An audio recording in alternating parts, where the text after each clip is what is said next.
Have you ever wondered whether the problems in the world today would exist if we had deeper connection to ourselves, others, and the environment, and acted from that place? Welcome to the Conscious Action Podcast with your hosts Brian Berneman and Kayla Greenville, who believe that connection is the key to taking conscious action as individuals and creating a better world. We are here to raise awareness and inspire meaningful action by sharing stories, knowledge, and conversations with thought leaders and change makers. From sustainability to well-being and everything related to conscious living, our mission is to empower you to be the change that you want to see in the world. Welcome everyone to a new episode of the Conscious Action Podcast. I am Brian Berneman, your host, and I have for this episode the pleasure of being joined by the lovely Kahurangi Carter, all the way down in Christchurch in New Zealand. And first of all, thank you so much for taking the time for being here. And as I always do with all of our guests, I'm going to ask you to please introduce yourself. Yeah, kia ora, Brian. Thank you for having me. You know, I love talking about sustainability and our environment. So any chance to talk about it, I jump at for sure. So ko Kahurangi takuenga, ko Kahurangi Carter, ni waratini o te whanau ki Tiriti, ko tainui te waka, ko karioi te maunga, ko whangaroa te moana, ko Waikato Maniapoto te iwi, ko poi hakina te marae. Ko mōtaki ora te maunga, ko te manga o kiwa te awa, ko Maniapoto te iwi, ko te tōkanga nui anoho te whare. Ko o whawhi te maunga, ko Waitomo te awa, ko Maniapoto te iwi, ko Ngati ue kaha te hapu, ko toki kapu te marae, ko ue kaha te tangata.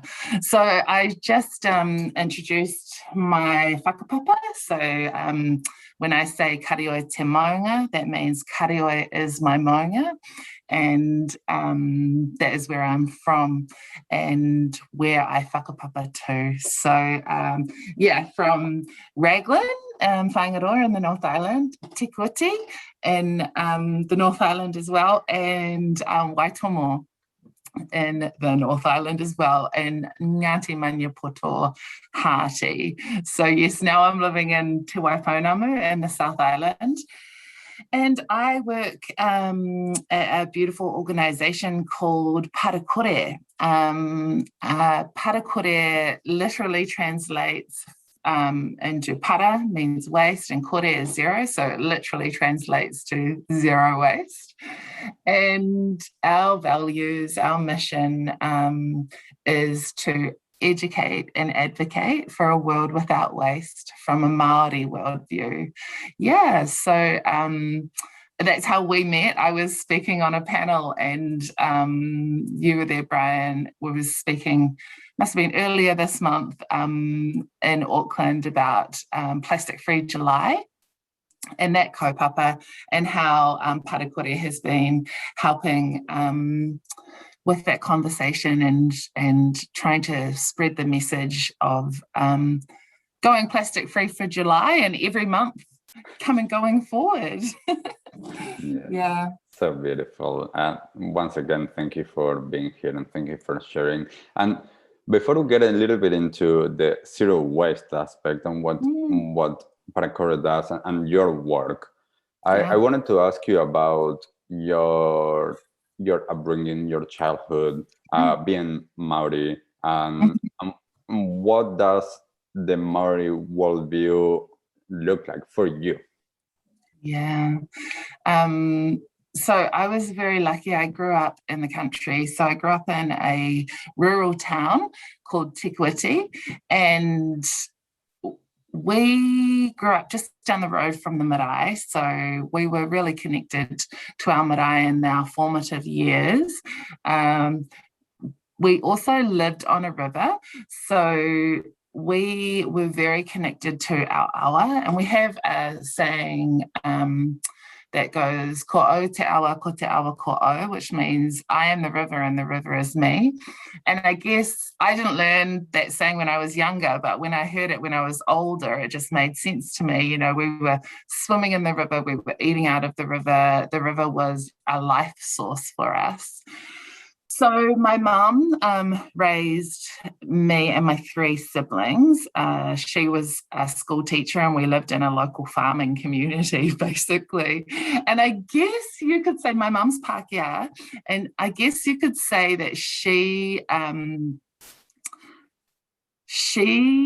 just taught us about growing our own food and being good to the land. So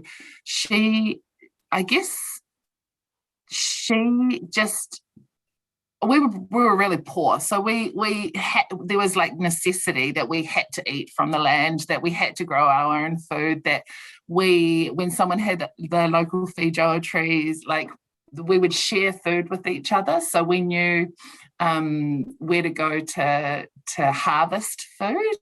And my mum is a herbalist, so she was very into healing with plants. So anytime you got sick, you kind of went, don't tell mum, because she'd make a concoction of echinacea and usnea and all these things that were so gross, like no bug was going to survive it. But I guess that passed on to me this understanding of how if we look after nature, nature will look after us. And so she is an avid learner, my mum, and she always had this thirst for knowledge, which I think I took on board, absolutely always wanting to know more. And so she learnt about herbal medicine and did a degree in herbal medicine and homeopathy. And then she also went into Rongoā Māori. So, and she still, and I still learn about Rongoā Māori from wonderful people like Paropata, Robert McGowan, who teaches about Rongoā Māori, and also Donna Kittredge, and just other people we come across in the world, and we share knowledge with them. So going through the bushwalk with her and my children is looking at, it's very slow. It's not like an excursion where you're getting your heart rate up. It is looking at the plants, touching them, really, rather than it being an academic thing where you're looking at books, which it is part of it, actually living the experience. And that is, I think, Te Ao Māori is not academic. It is in its own way, but it's a lived experience, and we live through our knowledge is gained through the experience and actually physically touching and smelling and using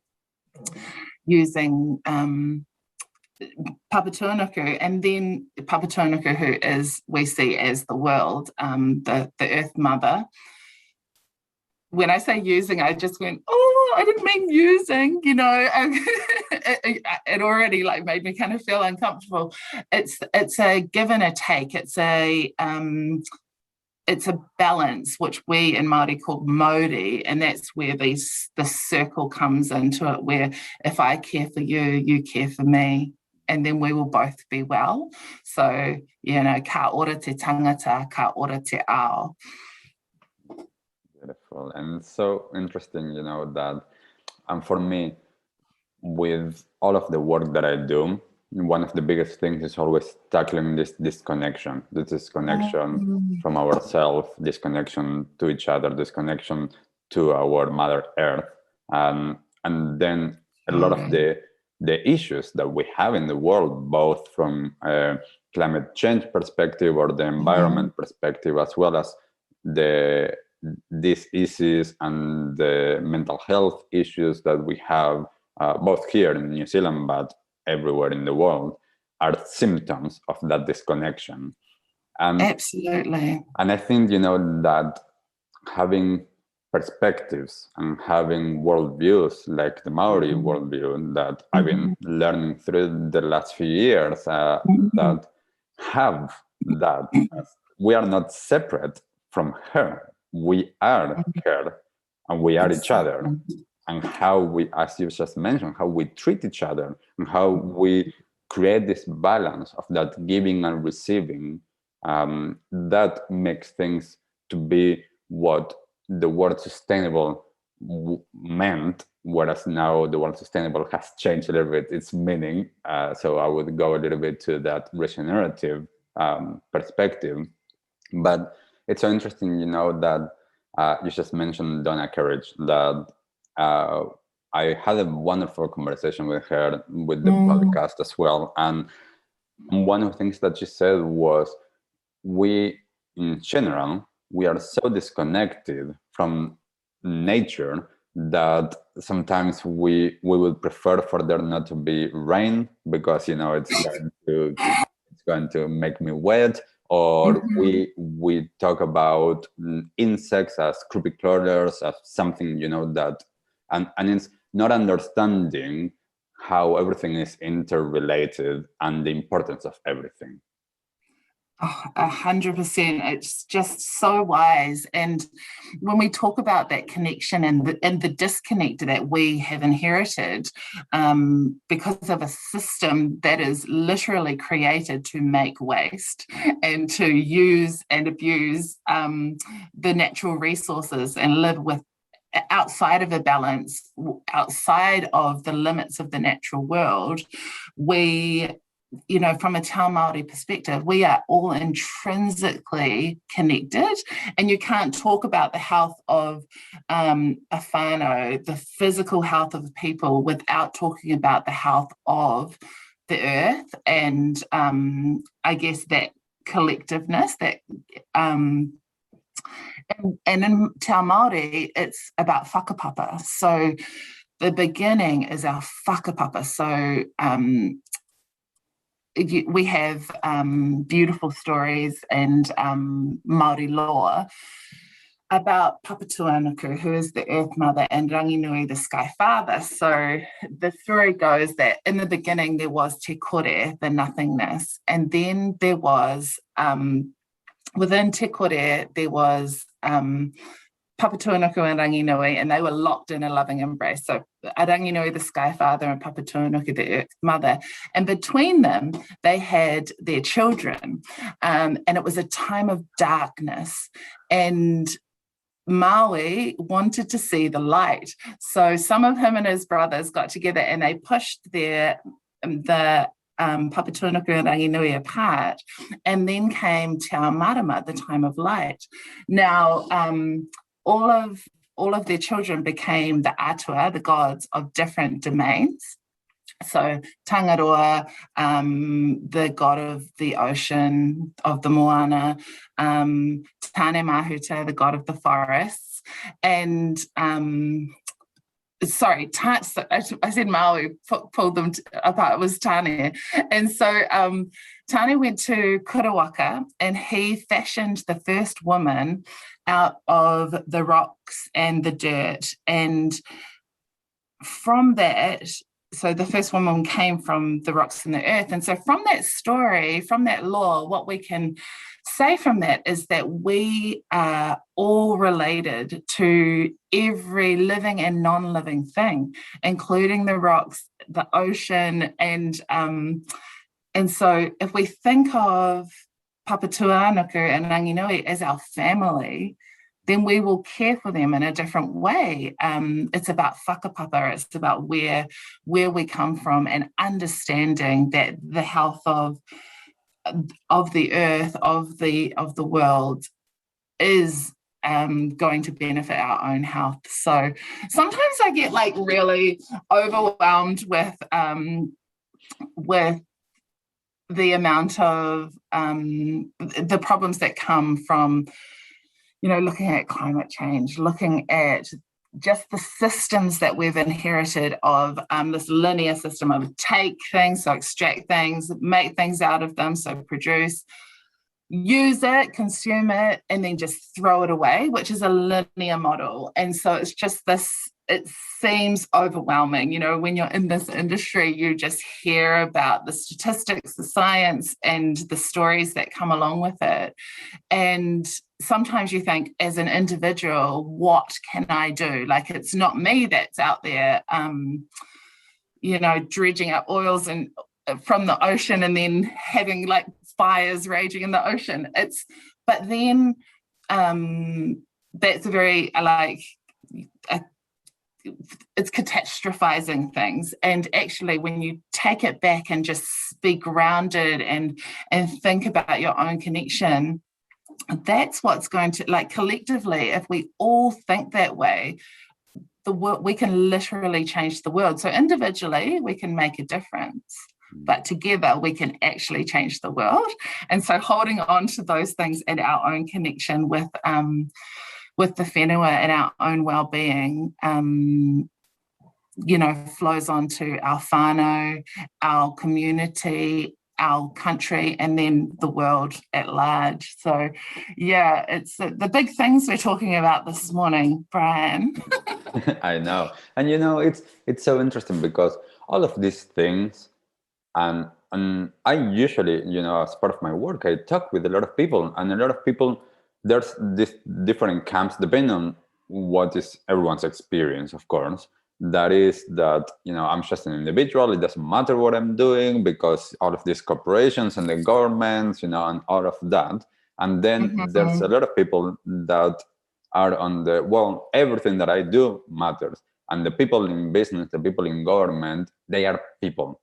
And the more that we start to raise awareness, the more that the consciousness keeps on rising, and the more that we open the eyes to what's happening, then the easier that these changes might happen. And we had a talk with Miriam Akamo, and one of the things that she was saying that was really interesting was how she actually saw that through COVID and through the response with that, she realized actually everything else, climate change, inequality, all of the poverty issues that we have, the mental health issues that we have, they are not emergencies, they are not priority, because when needed, the government can decide this is what we do. And I think that this is really interesting. And when she mentioned that, for me, it was really interesting because I was like, yes, actually, like, that is true. And how is this not as much of an issue as what some of us believe that it is? Absolutely. And this is right. Like, it was such an interesting point and so poignant, because she's so right. When governments need to mobilize, they can. And how is the future, like, how are we so short-sighted that we are only thinking about value in terms of the capitalist model? So we are only looking at value in terms of monetary value. So we hear about GDP, we hear about, this is what the government and policymakers and regulators use as their benchmark, and they're not looking at the value in any other term. They're just looking through this very small spotlight of what value is. So yes, when will we stop just looking through this little spotlight and start looking into the future and seeing what legacy we're going to be leaving for our future generations? And to me, this really quickly segues into speaking about te tiriti and our obligation to te tiriti. Like, te tiriti, the Treaty of Waitangi, is like a sacred document that was given to us by amazing rangatira. So the chiefs of that time have all this amazing ancestral knowledge that's been handed to them over thousands of years. And that document is for the betterment of everybody in New Zealand. So if we had adhered to te tiriti, we would not be having the climate issues, the social justice issues that we're having now, because it is a document that talks about manaakitanga, rangatiratanga, Whakapapa. These are values of where our mana comes from. So mana is like it's like your prestige. It's like the sacred innate knowledge of who you are. And mana from a Māori perspective comes from how much you give. So if you have visitors to your house, what are you feeding them? The best food from your garden that you have cultivated and grown with love and then prepared with love. Mana comes from caring for Papa Tuānuku and just talking about the mana of people and where that comes from. And so caring for everybody. And if we I've just lost my train of thought a little bit there. So I guess that comes back to whakapapa, looking after Papa Tuānuku and each other. Yeah. And I think that it's really interesting this because and I wanted to explore with you how from the Maori worldview and the importance of whānau and marae, how is that different than what most of us that live in a city we have? That is, we are individuals and we live a very individualized, separate life from everyone else. How the importance of whānau and community can create this change? I guess whānau is also about whakapapa. When I first started this conversation, I talked about where I was from, my maunga, my marae, my people. And, in Te Ao Māori, sometimes we all have different names. So I've got, my last name's Carter, and that's my husband's last name. So when I'm introducing myself, we are literally representing everyone from our whānau who've come before us, our ancestors, and the mana that brings with us. It's like a responsibility. So yeah, whānau is important. And I guess this is the thing, we do see, we have inherited this world where the individual is so important. So your individual wealth, it's kind of like greed, like let's just have as much as I can. And then, I'm just this really super important person because I have all these beautiful things that I keep for myself. And then we have people who have not much and who will give and give and give. And so this is what we talk about in terms of mana and that collective aroha. It's about aroha and whakapapa of caring for each other. I can just remember before I got interrupted by the building going on next door what I was talking about. So if you don't mind, I'll segue back to it because I think it's really important. It was just about Te Tiriti and how it's a sacred document and it's an agreement, between Māori and the people of New Zealand for the betterment of all people living here. So if you were going to be looking into where you could start looking into climate justice, social justice from a Te Ao Māori perspective, like I would say Google Te Tiriti, look for Moana Jackson, look for Tina Ngata, there's so many beautiful, intelligent people out there teaching us about decolonization. I will just, like my dad, I don't know lots about Te Tiriti, but I do follow like some important principles, which my dad passed on to me. And so he said, it's simple, kōrero, just follow these three things. It's the 3 Ps. So first, it's a partnership. So a true partnership between Māori and all the other people in New Zealand. So between Māori, so it's a partnership, a true partnership. What's happened in the past, it was an assimilation, right? Where we just went like this and Māori kind of was like, okay, you are assimilating into this other society. So true partnership.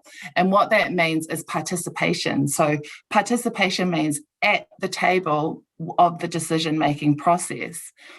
And then the last P is about protection. So what is our legacy going forward?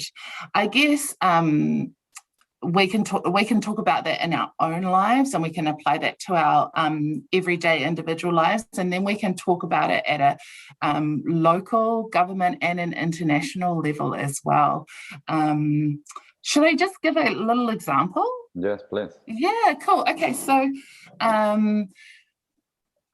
the young people these days are just so inspiring to me. Like when I was 16, I was into fast fashion. If I liked a pair of shoes, I'd buy like, 5 pairs of them so that when that one wore out, I'd just go into the next one. I was very disconnected because of the world that we inherited, and you get caught up in things, shiny, sparkly things. And I look at, our Gen Z these days, and I'm just so inspired by the way that they're so unapologetic in their views and out there voicing their concerns for their future, for their legacy, to governments. And so one of the movements that happened internationally, of course, was the climate school strikes. And in Auckland, there was a group of wonderful teenagers who organised a strike. Now, I'm not taking away from the amazing mahi that they did, but this is where Te Tiriti could have come in handy for them, was that they didn't have any Māori or Pasifika people represented. So there was no partnership. And then what happened was there was no participation at the organisation table. And then, so what happened was they organised this march to be on the same day as Pasifika Festival. And if you've ever been to a Pasifika Festival, that is like this one day a year that there's food and performances from Pasifika nations. Usually it's at Western Springs Stadium.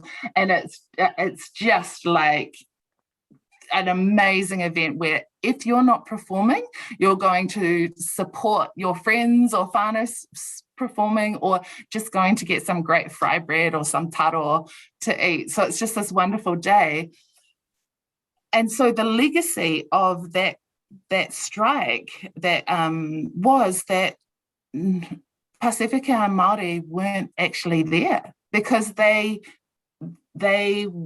already had another huge event on their calendar there. And so I guess the legacy from that is that they weren't included in the organisation. And then on the day, maybe the legacy would be, maybe Māori and Pasifika don't care about like climate change because no one's here. And arguably, our Pasifika brothers and sisters are the ones who are going to be the most impacted the soonest with rising sea levels. So I guess that's just a practical application of Te Tiriti, and how if we all take Te Tiriti and learn about it and apply it to our everyday lives, how it actually benefits everybody. As I saw recently that an article came out saying that they had disbanded, which I thought was such a great lesson for everybody who has great intentions, is wanting to do something really good, and then unfortunately ends up not having the outcome that they wanted, which often leads to people being really defensive and saying, no, but. What they did was they owned it. They said, you know what, we did some things wrong and we want to do better, so we're going to disband. And that's all we can ever ask of people, right, is to learn and grow from it. Yes, definitely. Like I do things wrong all the time, but if we give each other the opportunity to learn and grow, then it just lifts us all up. So that's my little kōrero about Te Tiriti. And go read a book, do some research into it. It's an amazing document that's there for us to elevate ourselves. Thank you for sharing that. And I think, it's so important to be able to understand that we are where we are and there's more. And one of the things that I usually share is how can we widen our perspective? I have my life experience. I have my worldview and how I grew up back in Argentina, within my culture, and then living in different countries and then coming here. And it's like, there's different cultures inside of this country, and I don't know, and I need to start to learn, and I need to start to understand. And I particularly resonate with Te Ao Māori. So it's easier for me to be open to that. Yeah. And this is one of the things with a lot of the topics that I talk about in terms of sustainability, zero waste, regeneration, the environment, but as well as overall well-being, Haurua. It's about understanding how can I open, how can I listen, and how can I, as you said, learn, because there's things that I don't know. And the more that I'm able to include our perspectives, and this is why for me I try as much as possible, to have conversations and to bring, as we are doing now, bringing some of these topics that are not inherently what I grew up with, and for me to be able to be open and to listen and to understand, like, oh, okay, this is what I've been doing, this is what I know. Who have I been excluding from this, and what hasn't been actually taken care of because I was focusing on this? And at the same time, when I'm talking with people, is not feeling shame because of where we are, but just being open. Absolutely. We are who we are, and we should never be ashamed of who we are. We're out here in the world, which means that we have a right to be here. And what is important is that we are perpetually growing and sometimes making ourselves a bit uncomfortable. It's being really self-reflective and thinking, whoa, that was not chill what I just did, and how can I grow from that, rather than just blocking it off because it was uncomfortable, or it was, I want to normalize having friends who can call me out on things that I did, or being around people who have different ideas from me and being able to have a dialogue. Absolutely, it's so important. And I think surrounding yourselves and being like with your neighbors, like you talked about your neighbors and understanding like that we can put ourselves out there. And if you have a neighbor from a different culture, imagine learning the greeting in their language and how that hits, how that connects you to those people. That's just about manaakitanga, and it's about respecting their whakapapa and showing that you're open to their culture and wanting to learn. Yes, definitely. And then when they've got like a peach tree or a pear tree, they might share some of their food with you, and you can do the same. It's just about these connections that we have. And I want to use this as a segue, that sharing and that growing the food, to talk a little bit about the space of what Paracore does and zero waste, right. Understanding a circular way, and understanding as well the fact that there shouldn't be any waste, because there's no waste in nature. Exactly. Like human beings, we're the only species that create waste. Like we have this system set up of creating waste, and every other species has this system of making sure the resources go round for everybody. So we just created this system ourselves. And I know I've talked lots about Whakapapa, but it really is that simple. If we actually look at the planet, if we look at Papatūānuku and we think, wow, she's been here a lot longer than we have. So if we think of the existence of the world in a calendar year from the 1st of January to the 31st of December, humans have only arrived right a few seconds to midnight on New Year's Eve.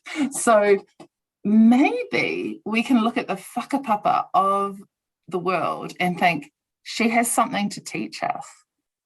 Maybe we can just look at those circular systems. So everything in nature is a circle. I know a really great example, of course, is like a tree, an apple tree. The apple falls, it decomposts, it gives nutrients to the tree, and then grows another apple. So that's a beautiful, simple circle that we see in nature, and circles are everywhere in nature. So if we look at a day, that's a circle. If we look at a month, that's a circle. These cycles just repeat and repeat all through nature. Looking at waves, looking at shells, looking at flowers, circles are everywhere. And so maybe we should just take those lessons and try to recreate that, because like I was saying earlier, we live in a linear system, a linear model of take, make, use, throw away, and that system is not working for us. And we put a lot of energy and time and thought and incredible minds into thinking, well, yes, the water source is running out here, so how am I going to solve this problem just to keep consuming? So imagine if we put those same incredible minds into what we're talking about is really operational things. We are redesigning materials rather than redesigning a system, which is what we need to do to go back to living within the natural limits of the world. And so at Paracore, we advocate for circular systems, closed loop living. So one of the biggest things that I would advocate for is to grow your own food and to buy local food. When we look at the centralized systems that we have of purchasing food, we don't know the whakapapa of our food. We don't know where that apple that we're eating is growing. We don't know how much has gone into getting it to the shop, and then we're getting in a car to go and then pick that apple up, and then a lot of times it's actually left rotting or it's gone a bit soft, so we just throw it away.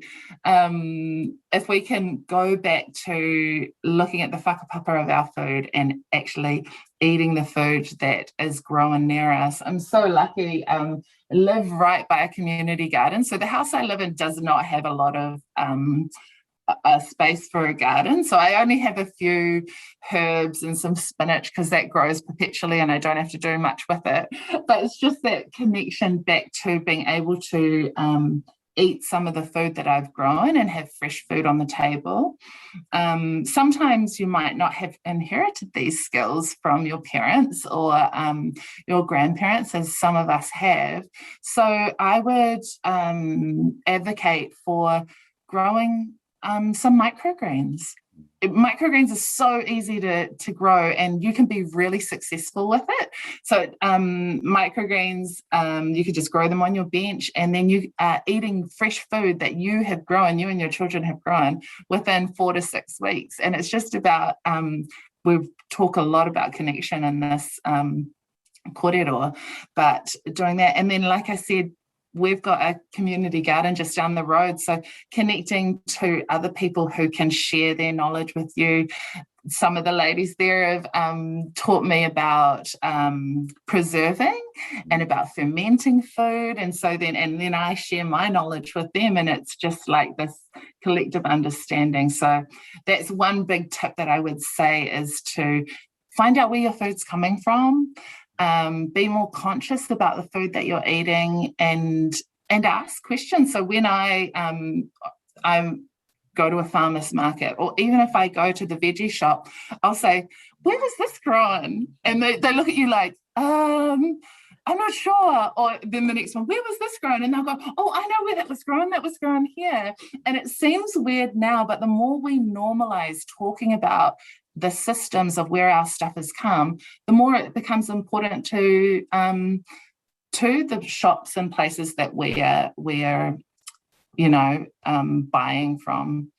Yeah. There's so many great such great content out there. Hey, it's like that one that's every time we buy something, we are voting for the world that we want to have. And so taking those little tidbits with you through your life is really important. and I think a lot of times when I'm talking about zero waste, a lot of times I focus on food, as you were just mentioning, because for most people, most of what most people consume is food.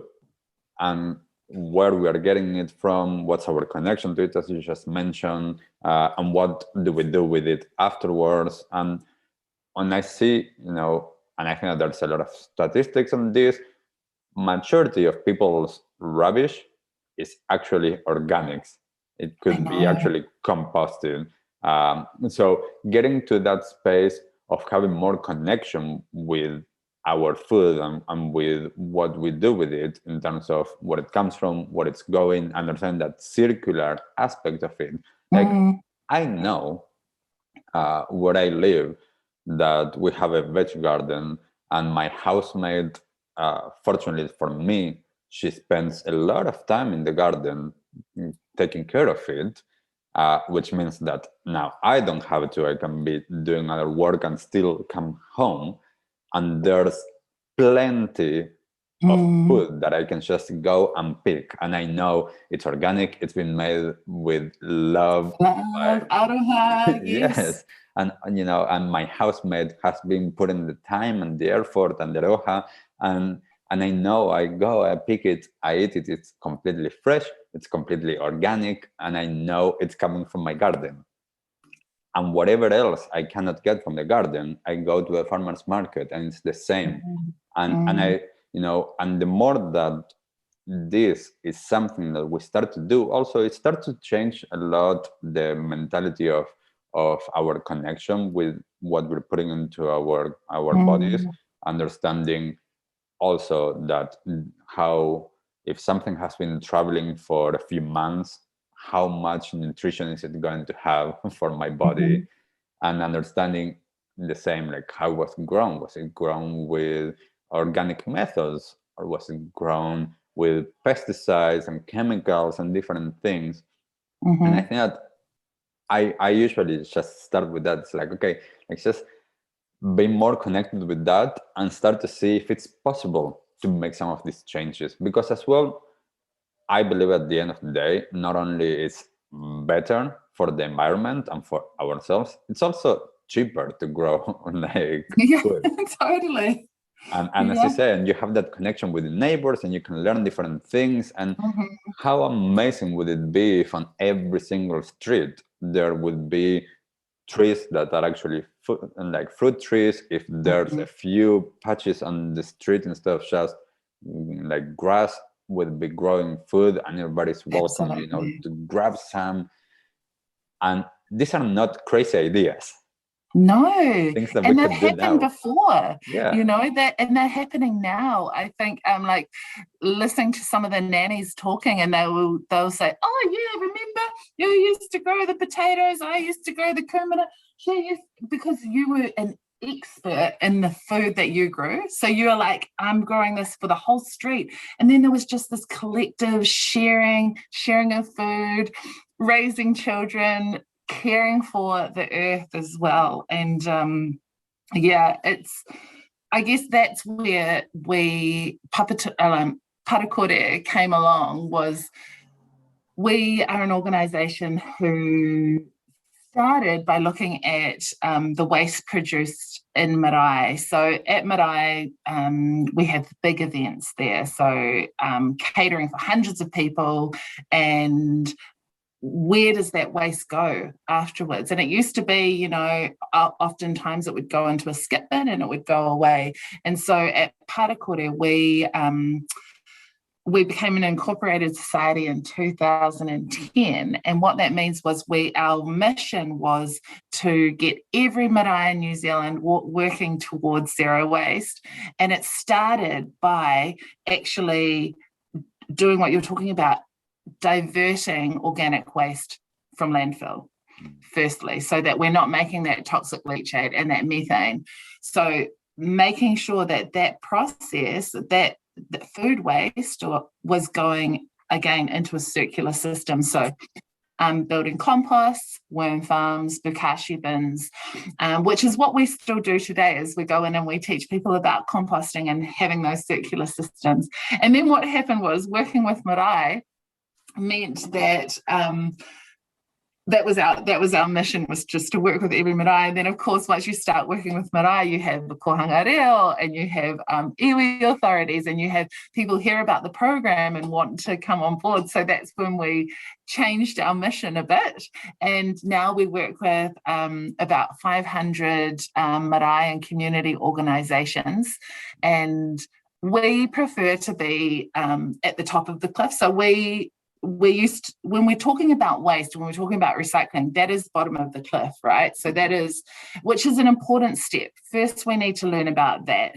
We need to learn about reframing recycling and looking at tins and glass and paper as resources. So it's not rubbish, it's a resource. And then we're putting that into a circular system.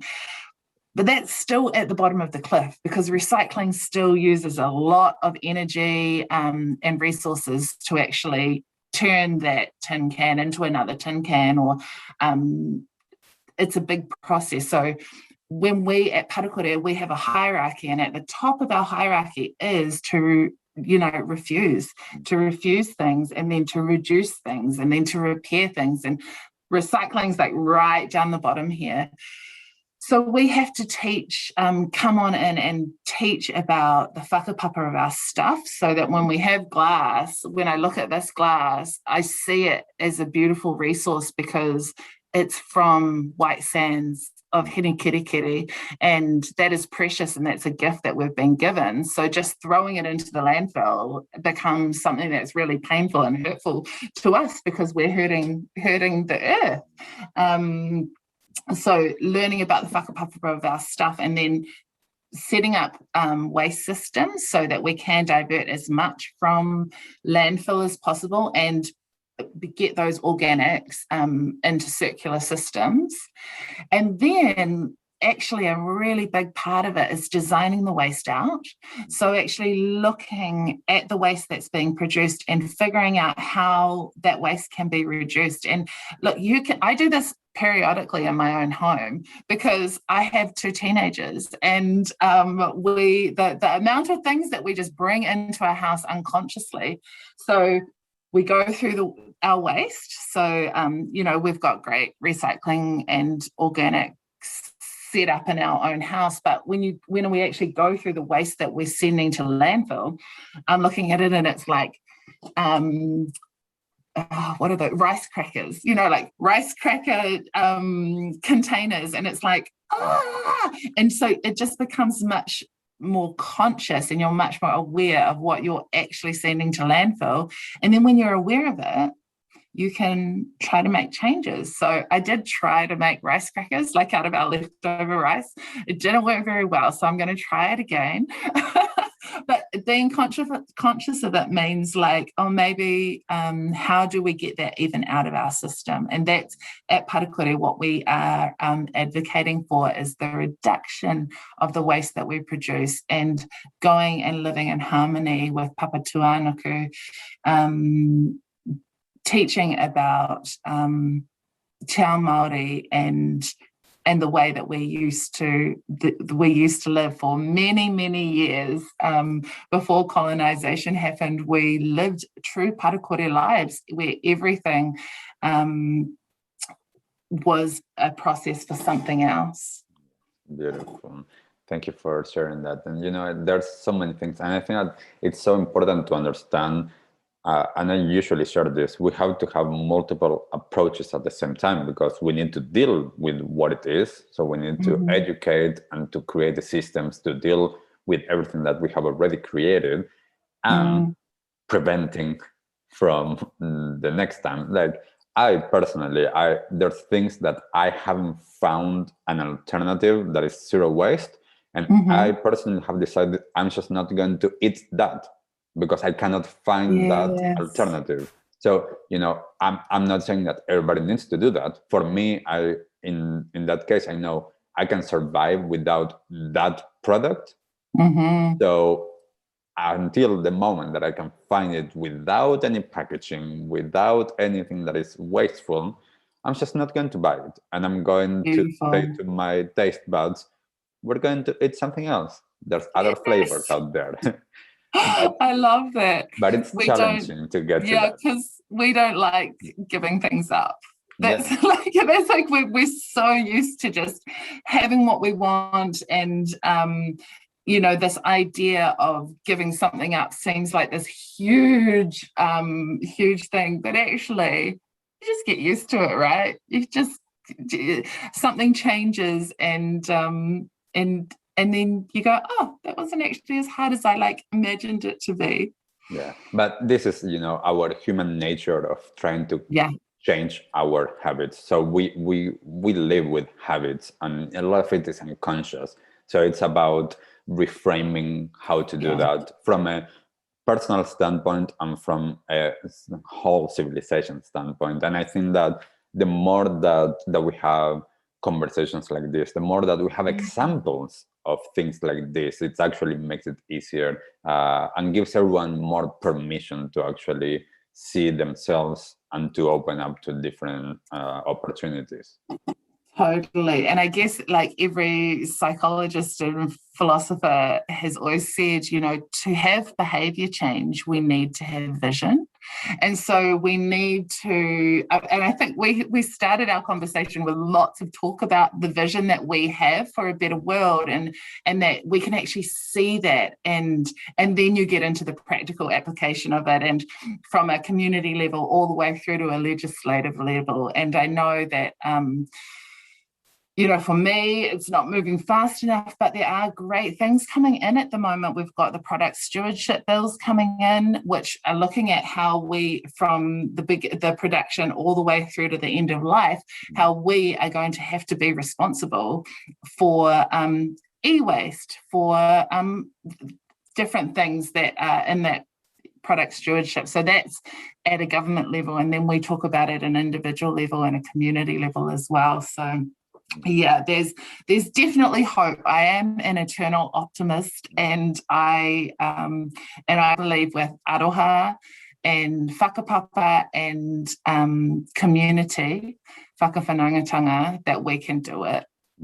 Beautiful.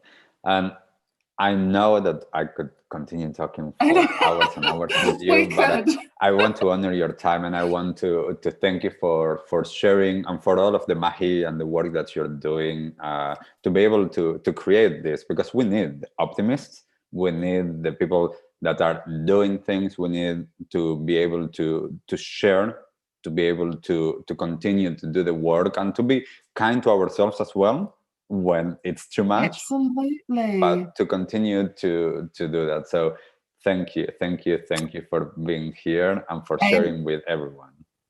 And thank you so much for the that you're doing to elevate the conversation. And I just appreciate you giving me the opportunity to talk today. So thank you so much. Thank you. And for everyone listening, I would love to know, what did you learn? What resonated from this conversation with you? And what are you doing to live Paracore, to live zero waste in your life, and to be a steward of this land? So leave us a comment on the show when you see it. And until the next time, thank you. Bye. Thank you, Tim. Kaitora. Mori ora. What did you like the most about this episode? Take a moment to think about what change you can make in your life today. Share your conscious action on social media using #ConsciousAction and tagging @ConsciousActionNZ so we can celebrate your impact on the world and create a ripple effect. One easy action we would love for you to take right now is to share, like, and subscribe to this podcast. This will help us get these messages out into the world and inspire more people to take conscious action in their own lives, contributing to the better world we hope for.